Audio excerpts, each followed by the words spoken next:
देख रहे हैं नेशनल नाउ समाचार और मैं आपके साथ शुभी शुक्ला। आइए रुक करते हैं यूपी की कुछ खास खबरों की ओर। कानपुर देहात के मलासा ब्लॉक के पुलंदर गांव में विकास की मिसाल पेश करते हुए ग्राम प्रधान बीके तिवारी ने अपनी 1.5 बीघा जमीन दान कर उस पर सार्वजनिक सद्भावना लोन तैयार कराया है। आसपास के गाँवों में शादी ब्याह के लिए कोई लोन नहीं था, अब ग्रामीण मामूली शुल्क पर उपयोग कर सकेंगे। लगातार 15 वर्ष से प्रधान रहे तिवारी को उत्कृष्ट कार्यों के लिए मुख्यमंत्री अवार्ड व 35 लाख की प्रोत्साहन राशि भी मिली है। प्रधान जी, आज किस चीज़ का इनॉग्रेशन हुआ है? आज ये सद्भावना लोन का इनॉग्रेशन हुआ है। ये माननीय मुख्यमंत्री योगी आदित्यनाथ जी के द्वारा पंचायत प्रोत्साहन की योजना में मुझे 35 लाख रुपए का पुरस्कार कानपुर देहात में प्रथम स्थान हमारा आया था, हमारी ग्राम पंचायत का से मिला था। और उसमें मैंने एक बच्चों के लिए साइंस लैब का निर्माण कराया, एक बुद्ध भगवान मंदिर बनवाया और इस सद्भावना लोन में खर्च किया, जिसमें मैंने अपनी हिस्से की ज़मीन गांव में हमारे बहुत समस्या थी। शादी संबंध करने में गरीब लोगों के जाने के लिए दरवाजे टेंट लगाने के लिए ऐसी चीज़ें जो दिमाग में हमारे हमेशा कंफ्यूज पैदा किया करते थे, मगर मुझे जैसे ही 35 लाख रुपया मिला तो हमने अपने सपने को साकार करने का इस सद्भावना लोन के माध्यम से गरीब बहन बेटियों की शादी करने के लिए हमने। किसकी ज़मीन में बना है ये ज़मीन हमारी है, खुद की है। हाँ। तो आपने अपनी ज़मीन बनवा दिया? हाँ। वहीं अमेठी के जगदीशपुर सीएचसी ट्रामा सेंटर की बड़ी लापरवाही सामने आई है। आरोप है कि 3 दिन पहले घायल हालत में लाए गए युवक के साथ इलाज के दौरान स्टाफ ने बदसलूकी कर उसे अस्पताल से बाहर निकाल दिया। ठिठुरन में युवक पूरी रात परिसर में पड़ा रहा। हादसे के बाद उसका मोबाइल बंद होने से 36 घंटे तक परिजनों को जानकारी भी नहीं दी गई। महज 2 किलोमीटर दूर घर होते हुए भी सूचना न देने पर प्रशासन की कार्यशैली पर सवाल उठ रहे हैं। क्या नाम है आपका? हमारा देशराज यादव नाम है। कहाँ पड़ता है? हमारा घर ग्रामपुर मरजान सिंह निसूरा पड़ता है। क्या समस्या जो आप लोग यहाँ सीएचसी में करें? समस्या ये है सर कि बृहस्पतिवार के दिन रात में हमारे भाई साहब 7:30 बजे जो है हलियापुर निमंत्रण में गए थे और वहाँ से ये वापस आ रहे थे तो उनका एक्सीडेंट ये हलियापुर के आसपास हो गया। तो हम लोग ने एक्सीडेंट होने से पहले हम लोग फ़ोन ट्रैक कर रहे थे, लेकिन फ़ोन से कोई संपर्क नहीं हो पाया। उसके बाद हम लोग उनकी छानबीन करना शुरू किए तो शुक्रवार को पूरा दिन ढूंढे, लेकिन कोई पता नहीं लगा। फिर हमने शाम को थाने में इतला किया तो पुलिस भी हमारे साथ में ढूंढने के लिए गई, लेकिन पता नहीं लगा। उसके बाद में हम लोग जो है कल की रात जो है हमें पता चला पुलिस द्वारा, जब हम लोग हलियापुर वापस सुबह फिर ढूंढने के लिए गए शुक्रवार को, तो वहां पर इनकी बाइक मिली हम लोग को। क्या नाम है आपका और कहाँ घर है आपका? गुड़िया यादव नाम है हमारा। आज हमारे पति निमंत्रण में गए थे, आज वहां से रात में लौटे और हमें लोगों को कोई सूचना नहीं मिली। आज 3 दिन हो गया। वो हम लोग ढूंढते ढूंढते यहाँ मतलब पता लगा कि अस्पताल के बाहर पड़े या घायल अवस्था में मतलब पड़े हैं। कहाँ गए थे? निमंत्रण हमारी बुआ के यहाँ था। घर से कब निकले थे वो?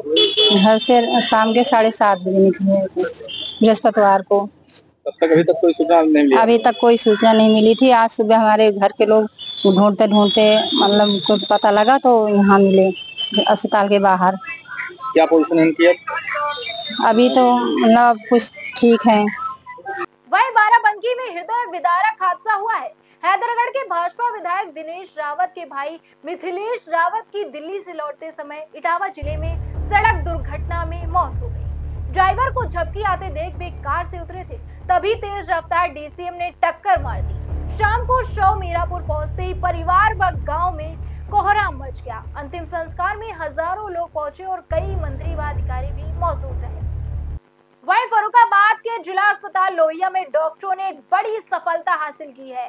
सर्जन डॉक्टर रोहित तिवारी और टीम ने 45 वर्षीय महिला के पेट से 13 किलो का विशाल ट्यूमर सफलतापूर्वक निकालकर उनकी जान बचाई। निजी अस्पतालों ने 5 लाख खर्च और एम्स दिल्ली ने 2 साल बाद की तारीख दी थी। हालत बिगड़ने पर जिला अस्पताल में तुरंत सर्जरी की गई। टीम ने हाई रिस्क केस को सुरक्षित पूरा किया है। नाम क्या आपका? राजीव कुमार। राजीव, क्या पत्नी की समस्या थी आपकी? गांठ थी, ट्यूमर। कोई कैंसर बता रहा था, कोई कुछ बता रहा था। हमारा तो खुद दिमाग नहीं सही था। हम गरीब आदमी, हम कहाँ इतने रुपये पैसा लगाए होते। इलाज के लिए कहाँ गए थे आप? इससे इलाज हम कानपुर गए, दिल्ली गए और फरुखाबाद में 2-4 जगह दिखा, लेकिन कहीं नहीं हमें यही आराम मिली। कितने पैसे की मांग हो रही थी? मांग तो कोई 2.5 लाख मांग रहा था, कोई 3 लाख मांग रहा था। और हमारे पास आते नहीं तो हमने कुछ नहीं, हम तो गरीब आदमी थे, तो सरकारी अस्पताल में दिखाओ। अब ठीक है? अब बिल्कुल हमारी सही है।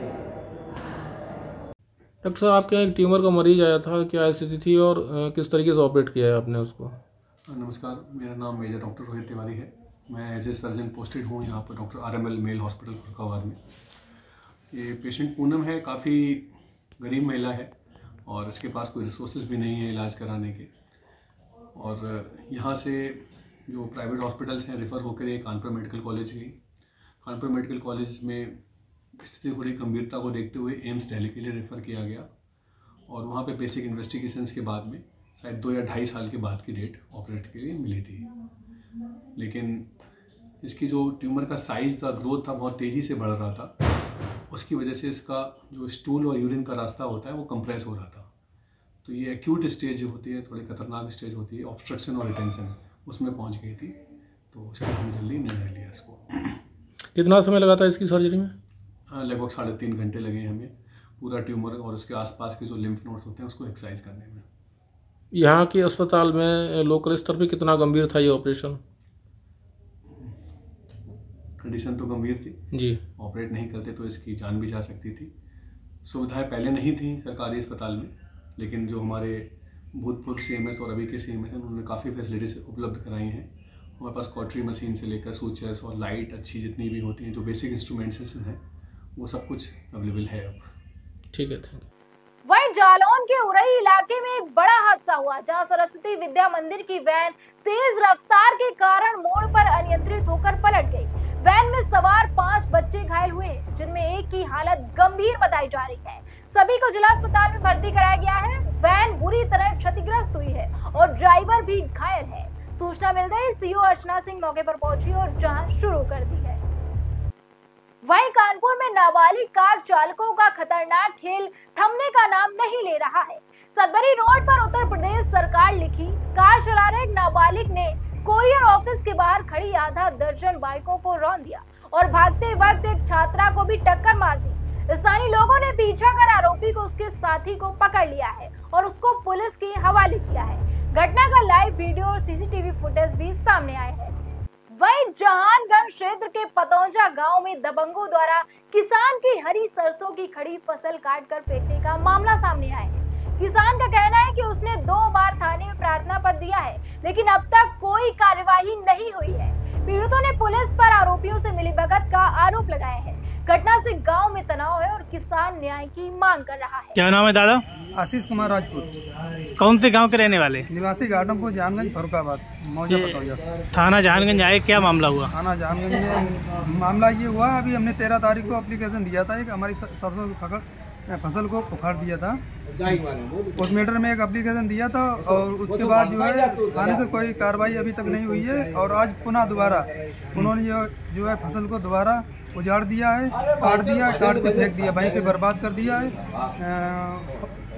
और उनका किन लोगों ने काट दिया? मुश्तियाक, इश्तियाक और इमरान। अच्छा, थाना पुलिस ने क्या कहा? थाना पुलिस को आज दोबारा थाना दिवस था, एप्लीकेशन दोबारा दिया गया, देखते हैं क्या करते हैं। अभी कोई कार्रवाई नहीं कर रही अभी तक पुलिस। वहीं कानपुर देहात में भाजपा जिला अध्यक्ष रेणुका सचान की सुपुत्री के विवाह समारोह में एक दिलचस्प दृश्य देखने को मिला। प्रदेश अध्यक्ष भूपेंद्र चौधरी को मंडल अध्यक्ष ने सम्मान स्वरूप राम राम लिखा गमछा पहनाना चाहा, जिसे उन्होंने पहले मना कर दिया। मंडल अध्यक्ष का उदास चेहरा देखकर चौधरी ने मंच पर ही गमछा वापस लेकर सम्मान स्वीकार किया। कार्यक्रम में मौजूद कार्यकर्ताओं के बीच चहल चर्चा का विषय बन गया। वहीं वाराणसी की दाल मंडी में शनिवार सुबह प्रशासनिक टीम भारी सुरक्षा के साथ पहुंची। नगर निगम और PWD के साथ इस बार पैरामिलिट्री फोर्स भी तैनात की गई। इलाके में दुकानों और मकानों को तोड़ने की कार्यवाही शुरू कर दी गई है। एक दिन पहले इस कार्यवाही का विरोध करने पर सपा नेता को गिरफ्तार किया गया था। सुरक्षा के मद्देनजर पूरे क्षेत्र को बैरिकेड कर पुलिस फोर्स तैनात की गई है। ऐसी खबरों को देखने के लिए बने रहिए हमारे साथ। देखते रहिए नेशन नाउ समाचार।